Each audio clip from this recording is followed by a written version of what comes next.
பணியாரம் செய்வதற்கு 1 டம்ளர் பச்சரிசி, ரேஷன் பச்சரிசி நான் எடுத்துருக்கிறேன். நீங்கள் எந்த பச்சரிசினாலும் எடுத்துக்கலாம். அதை தண்ணி ஊற்றி நல்லா அலசி கழுவி 5 நிமிஷம் நம்ம ஊற வைக்கணும். இதை நம்ம 5 நிமிஷம் ஊற வைப்போம்.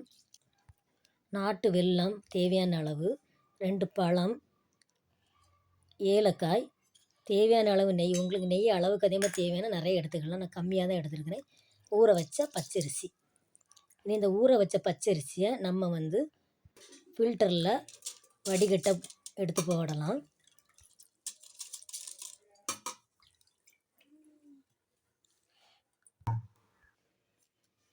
சர்க்கரை நம்ம தண்ணியில் கொஞ்சம் லைட்டாக கொதிக்க வச்சு அதில் உள்ள மண்ணெல்லாம் ஃபில்டர் பண்ணி எடுத்து கொதிக்க வைப்போம்.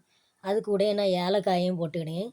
உங்களுக்கு தேவைன்னா நீங்கள் மாவு கூட ஏலக்காவை போட்டு விரவி எடுத்துக்கிடலாம். கொதித்த பிறகு நம்ம அதை ஃபில்டர் பண்ணி எடுத்துக்கிடணும். இப்போ ஃபில்டர் பண்ண அரிசியை எடுத்து மிக்சியில் போட்டு அரைச்சி எடுத்துக்கிடலாம். தண்ணி ஃபில்டரான அரிசியை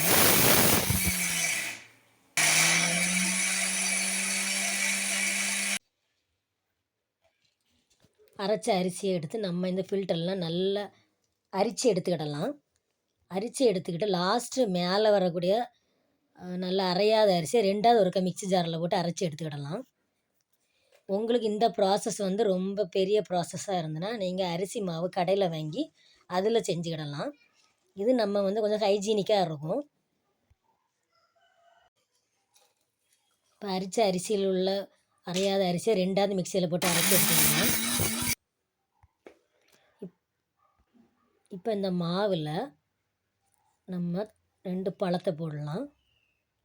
2 பழம், கொதிக்க வச்சுருக்கிற சர்க்கரை பாகு பதத்துக்கு வேண்டாம், லைட்டாக அந்த சர்க்கரை கரைஞ்சால் மட்டும் போதும். அதையும் ஃபில்டர் பண்ணி எடுத்துக்கலாம். கரெக்டாக நான் 1 டம்ளர் அரிசி எடுத்துருந்தேன். அதுக்கு கரெக்டாக 1 டம்ளர் தண்ணி தான் ஊற்றிருக்கிறேன். நீங்கள் தண்ணி அளவு பார்த்து ஊற்றி விரவி எடுத்துக்கிடுங்க. சில சமயம் தண்ணி அதிகமாகிட்டுனா நல்லா இருக்காது. இது கரெக்டான பதமாக இருக்குது. மாவை நல்லா விரவி எடுத்தாச்சு. பழம் 1-2 கடந்தாலும் பிரச்சனை இல்லை, சின்ன சின்ன துண்டாக கடந்தால் பிரச்சனை இல்லை. இனி நம்ம குழிப்பணியார சட்டியை அடுப்பில் வச்சு தேவையான அளவு நெய், நான் குறைஞ்ச அளவு நெய் தான் ஊற்றிருக்கிறேன். உங்களுக்கு அளவுக்கு அதிகமாக தேவைன்னா நீங்கள் ஊற்றிக்கிடலாம். நான் கரெக்டான அளவு நெய் ஊற்றி பாருங்கள். கடைசியில் பாருங்கள், வீடியோவில் பாருங்கள், கையில் ஒட்டவே செய்யாது அந்த நெய்.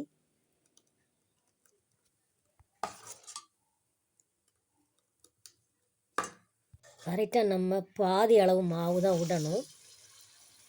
அப்போந்தான் நம்ம பொம்மி வரும்போது கரெக்டாக இருக்கும்.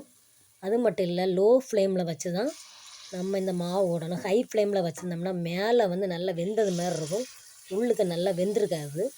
அதனால நம்ம லோ ஃப்ளேமில் வச்சு மாவை ஊற்றணும். நல்லா வெந்த பிறகு திருப்பி போடணும்.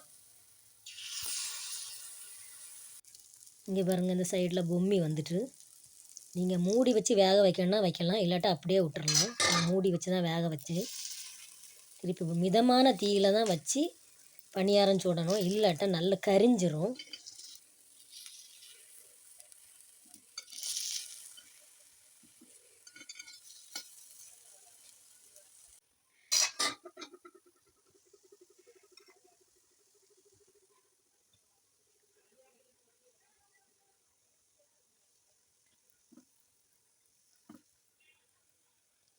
ஃபஸ்ட்டு கொஞ்சம் ஹை ஃப்ளேமில் வச்சு நான் மாவு ஊற்றிட்டேன்.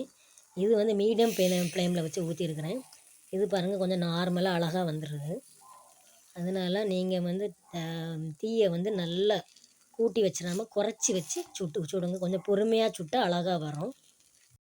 நான் 1 டம்ளர் பச்சரிசி தான் போட்டேன். பாருங்கள் எவ்வளோ காணம் பணியாரம் வந்திருக்குன்னு. போதும், அந்த அளவு போட்டு மிக்சியில் அரைச்சி செய்தாலே நமக்கு நிறைய கிடைக்கும். அதோடு குறைவாகவும் அரைக்க முடியாது. பணியாரம் ரெடி. இங்கே பாருங்கள், ரொம்பவும் நெய் இல்லை, பஞ்சு போல் இருக்குது பாருங்கள். பிச்சா உள்ளுக்கு நல்லா வெந்திருக்கு பாருங்கள்.